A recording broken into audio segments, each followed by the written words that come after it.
할렐루야. 역대상 22장 말씀 함께 나누겠습니다. 22장에서는 다윗의 유언과 같은 말씀이고, 또 다윗이 솔로몬에게 전달하는 성전 건축에 대한 내용이 나옵니다.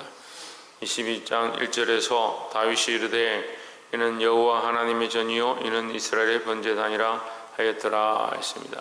하나님의 전을 건축하게 되는데, 2절에 다윗이 명하여 이스라엘 땅에 우거하는 이방 사람을 모으고 석수를 시켜 하나님의 전을 건축할 돌을 다듬게 하고, 3절에 다윗이 또 문짝목과 그물못에 쓸 철을 한없이 준비하고, 또 심이 많아서 중수를 셀 수 없는 옷을 준비하고, 또 백향목을 무수히 준비합니다.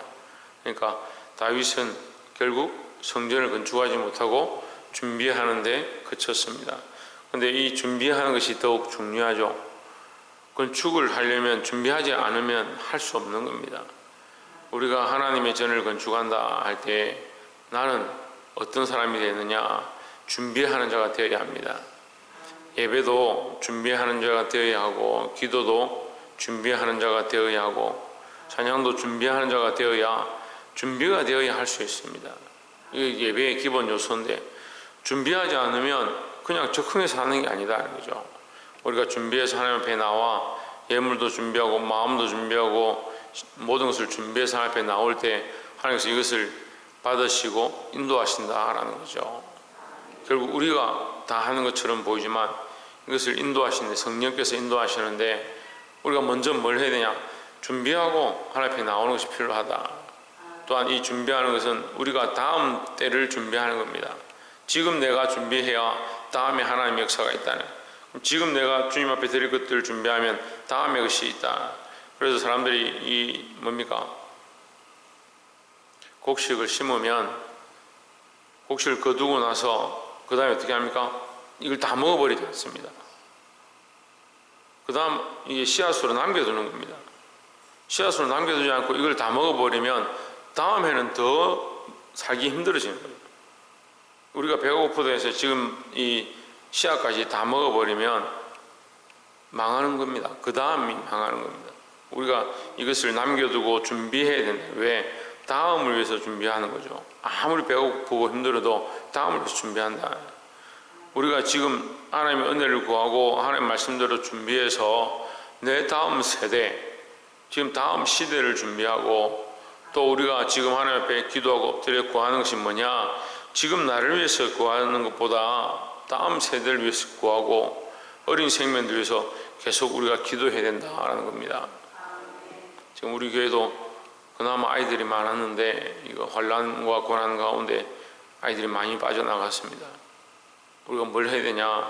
다시 일어나 기도해야 하고 다시 준비해야 된다라는 겁니다. 이 성전이 바로 세워지도록 늘 기도하시고, 영혼들 위하여, 어린 생명들 위해서 늘 기도할 수 있는 저와 여러분 되기를 주의 이름으로 축원합니다. 두 번째 나눌 말씀은 9절에 한 아들이 내게서 나리니 저는 평강의 사람이라 내가 저로 사면 모든 대적에게서 평강하게 하리라. 그 이름을 솔로몬이라 하리니 이는 내가 제 생전에 평안과 안정을 이스라엘에게 줄 것임이라 했습니다. 자, 하나님께서 이 다윗에게 말씀하신 것을 다윗이 솔로몬에게 일러주는 겁니다. 다시 말하면 이 본문의 말은 하나님께서 하신 말씀이다라는 거죠. 근데 우리가 여기서 무엇을 보느냐? 예수 그리스도의 그림자를 보는 겁니다. 솔로몬을 표현하고 있지만 사실은 솔로몬의 뒤에 나타나실 그리스도를 이 그림자로 표현하고 있는 겁니다. 그래서 솔로몬의 모양이 누구를 가리시느냐? 예수 그리스도를 가리시죠. 그래서 이게 솔로몬이다 하는데 사실은 살렘왕이다 이렇게 우리가 표현합니다. 그리고 그에게 평강이 있다, 평강의 사람이라 이렇게 하는 겁니다. 예수 그리스도는 어떤 분이냐? 평강의 사람이다. 평강의 왕이다 했습니다. 왜 평강의 왕이냐? 사람과 사람을 평강하게 하고 서로 연결시키고 화해하게 만드는 일을 하고 전쟁을 거친 자가 솔로몬이라는 거죠. 하지만 하나님과 사람을 연결할 수 있는 왕은 누구냐? 예수 그리스도밖에 없는 거죠. 그래서 참 평강의 왕은 예수 그리스도다라는 겁니다. 그래서 우리가 때로는 속상함도 있고 다툼도 있고 사람들 안에 서로 분쟁도 일어날 수 있습니다. 우리가 그리스도를 바라보고 그리스도의 모양을 기억하고 서로 화평해야 된다라는 겁니다. 10절에 저가 내 이름을 위하여 전을 건축할지라 저는 내 아들이 되고 나는 제 아비가 되어 그 나라를 위하여 이스라엘을 위해 굳게 세워 영원까지 이르게 하리라 하셨나니 했습니다. 자, 이 새로운 나라를 줄 것이다. 예수 그리스도의 나라가 세워진다라는 거죠. 다니엘을 통해서도 하나님께서 꿈으로 그것을 해석하게 하시는데 큰 신상이 서 있는데 이게 결국 금은 동철로 만들었지만 산돌이 떠인돌이 날라와서 그것을 다 깨어 부숴버린다.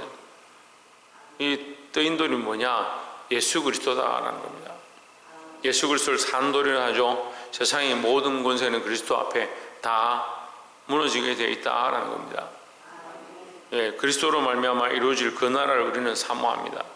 이미 시작되었고 다시 오셔서 완전히 이루실 것이다 라는 겁니다. 11절에 내 아들아 여호와께서 너와 함께 하시기를 원하며 내가 형통하여 여호와께서 내게 대하여 말씀하신 대로 여호와의 전을 건축하며 했습니다.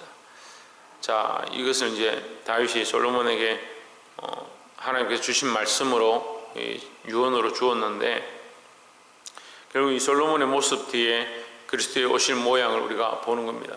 그래서 우리가 말씀을 볼 때에 거기에 등장하는 인물들을 보지만 그 인물로 보는 것을 끝나는 것이 아니고 예수 그리스도의 모양을 보고 우리가 그리스도를 사모하고 기다려야 된다는 겁니다. 또한 마지막 세 번째로 49절 말씀에 이제 너희는 마음과 정신을 진정하여 너희 하나님 여호와를 구하고 일어나서 여호와 하나님의 성소를 건축하고 여호와의 언약궤와 하나님의 거룩한 기구를 가져다가 여호와의 이름을 위하여 건축한 전에 드리게 하라 하였더라 했습니다. 마음과 정신을 진정하여, 신령과 진정이죠. 신령과 진정으로 온 마음을 다하여 우리가 하나님을 예배하고 하나님 앞에 찬양하고 하나님 앞에 기도할 때 다른 생각들과 다른 잡념들을 가지고 할 수가 없습니다. 신령과 진정을 다하여 하나님께 집중해야 합니다. 여러분, 세상에 많은 생각들을 내려놓으시고 세상의 생각들이 있다면 그 생각도 하나님 앞에 드리고 또 잡다한 걱정과 염려가 있다면 그것 또한 하나님 앞에 드리고 하나님 내게 이런 고민들이 있습니다. 이런 생각들이 있습니다. 이런 염려가 있습니다. 하나님 받아주시면 하나님 앞에 드리면 되는 거예요. 거기에 자꾸 매여가지고 하나님 앞에 집중하지 못하는 것, 이거 내려놓아야 돼요. 예배도 마찬가지입니다. 신령과 진정으로 드려야 합니다. 마음을 다해서 드리십시오. 헛된 생각들을 벗어버리고 하나님 앞에 집중하는 습관들을 가져야 하고, 말씀도 마찬가지입니다. 말씀 앞에 설 때마다 내 생각은 점점점 벗겨내고 하나님의 말씀과 하나님 뜻이 우리 안에 이루어지도록 전심을 다하여 나가시기를 주의 이름으로 축원합니다. 그럴 때 하나님의 전이 건축되는 겁니다. 아무리 잘 지었다 하더라도 사람이 전이 되면 안 되는 거죠. 마찬가지입니다. 우리 삶도 아무리 우리가 열심히 살았다 하더라도 사람의 집을 짓고 사람의 인생이 되어지고 사람의 목표가 이루어지면 그건 사람을 위한 것밖에 안 되는 거예요. 하나님 앞에 부끄러워서 어떻게 서느냐. 하나님을 위한 전을 건축해서 마지막 때 주님 오실 때 주님 앞에 드릴 열매, 주님 내가 주를 위하여 전심을 다했습니다. 주와 복음을 위하여 전심을 다했습니다. 내 삶을 다했습니다. 그렇게 하나님 드릴 수 있는 그런 자들이 되어야 한다라는 거죠. 또한 주여 우리가 주를 위하여 준비했습니다. 이 많은 생명들을 주님 앞에 준비했습니다. 이 생명들을 살리는 그 다음 세대를 위하여 우리가 준비하고 준비했습니다. 그걸 주님 부르실 때 가는 거예요. 우리가 뭐 다 가져갈 것도 아니고 우리가 즐기고 있다가 끝내는 것도 아니고 우리 하나님을 위하여 전심을 다하고 또한 다음 생명들, 다음 세대, 또한 복음을 듣지 못한 자들 그들을 위하여 준비하는 일이더라고. 그들에게 나눠주는 일이에요. 누구를 나눠주냐? 평강의 왕 예수 그리스도를 나눠주는 겁니다. 왜 우리 안에 평안이 없느냐? 왜 평안이 없느냐? 서로 다투고 서로 왕이다, 내가 잘났다, 내가 옳다 다투니까 없는 겁니다. 여러분, 예수 그리스도를 머리로 하고 예수 그리스도를 세움으로 참된 평강이 일어나고, 우리가 예수 그리스도를 바라보게 되면 나눠주게 되고, 이 어린 생명들을 섬기게 되고, 또 우리 안에 연약한 자들을 돌보게 되어 있다는 거죠. 사랑하는 성도 여러분, 이 전심으로 마음과 정신을 진정하여 너희 하나님 여호와를 구하고 했던 것처럼 우리가 하나님을 구하고 하나님 뜻을 이루어가는 저와 여러분의 삶이 되어지기를 주의 이름으로 축원합니다. 기도하겠습니다.